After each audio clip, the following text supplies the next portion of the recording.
नमस्कार मित्रांनो, तुम्हाला जर बांधकाम कामगाराची संपूर्ण माहिती पाहिजे असेल तर ते तुम्ही ऑनलाईन चेक करू शकता. जसे की बांधकाम कामगाराची बेसिक माहिती, त्यानंतर बांधकाम कामगारांनी ऑनलाईन रिन्यूअल केले आहे की नाही, किंवा बांधकाम कामगाराचा ऑनलाईन रिन्यूअल केल्यानंतर ते रिन्यूअल झाले आहे किंवा नाही, किंवा बांधकाम कामगारांनी कोणते क्लेम्स केलेत आणि कोणते क्लेम्स ॲक्सेप्ट झालेत हे तुम्ही माहिती पाहू शकता. त्यानंतर बांधकाम कामगारांनी ऑनलाईन नोंदणी करत असताना कोणकोणती कागदपत्रे दिली आहेत ह्याची सुद्धा तुम्ही माहिती ऑनलाईन मिळवू शकता. बांधकाम कामगाराची संपूर्ण माहिती मिळवण्यासाठी तुम्हाला महाराष्ट्र इमारत व इतर बांधकाम कल्याणकारी मंडळाच्या वेबसाईटवरती यायचं आहे.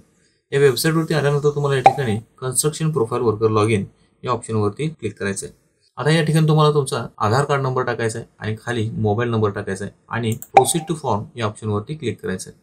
त्यानंतर तुमच्या रजिस्टर्ड मोबाईल नंबरवरती एक OTP, तो OTP तुम्हाला या ठिकाणी टाकून व्हॅलिडेट OTP या ऑप्शनवरती टच करायचं आहे. आता तुमच्यासमोर बांधकाम कामगाराची संपूर्ण प्रोफाईल ओपन होईल. म्हणजेच काय, बांधकाम कामगाराची संपूर्ण माहिती तुम्हाला आता या ठिकाणी मिळणार आहे.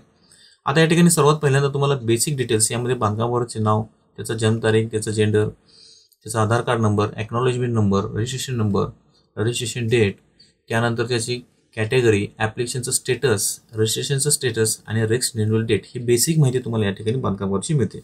त्यानंतर खाली स्क्रोल डाऊन केल्यानंतर तुम्हाला या ठिकाणी खाली अदर डिटेल्समध्ये जे काही तुम्ही रेशन कार्ड वगैरे दिलं असेल त्याची माहिती तुम्हाला या ठिकाणी मिळेल.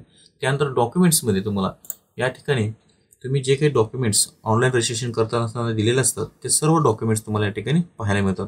या प्रत्येक डॉक्युमेंट्सवरती क्लिक करून तुम्ही ते डॉक्युमेंट ओपन करून पाहू शकता. त्यानंतर त्याच्या खाली तुम्हाला 90 डेज वर्क सर्टिफिकेट, म्हणजे तुम्ही 90 दिवसाचा जो दाखला दिलेला असतो त्याची संपूर्ण माहिती तुम्हाला या ठिकाणी पाहायला मिळते. तुम्ही कोणते डॉक्युमेंट्स दिलेले आहे ते या ठिकाणी तुम्हाला पाहायला मिळेल. त्यानंतर रिन्युअल्स, तुम्ही ऑनलाईन रिन्युअल ज्यावेळी करता बांधकामावरची नोंदणी, तर त्यावेळेला तुम्ही किती वेळा नोंदणी केली, किती वेळा रिन्युअल केले याची संपूर्ण माहिती तुम्हाला या ठिकाणी पाहायला मिळेल.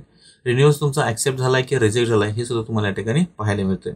त्यानंतर बांधकाम कामगार योजनेचा लाभ घेत असताना तुम्ही क्लेम्स जे करता, क्लेम्स केल्यानंतर तुमचा क्लेम हा ॲक्सेप्ट झाला आहे किंवा रिजेक्ट झाला आहे याची सुद्धा माहिती तुम्हाला क्लेम्स या सेक्शनमध्ये तुम्हाला या ठिकाणी पाहायला मिळते.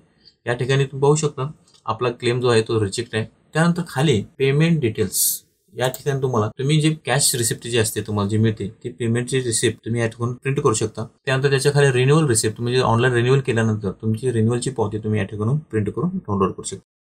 तर मित्रांनो, तुम्ही अशा पद्धतीने बांधकाम कामगाराची ऑनलाईन नोंदणी केल्यानंतर त्याची संपूर्ण माहिती जर तुम्हाला पाहिजे असेल तर तुम्ही बांधकाम कामगार मंडळाच्या वेबसाईटवरती बांधकाम कामगाराची प्रोफाईल लॉग इन करून संपूर्ण माहिती पाहू शकता. मित्रांनो, तुम्हाला जर हा व्हिडिओ आवडला असेल तर लाईक करा, शेअर करा आणि चॅनलला सबस्क्राईब करायला विसरू नका.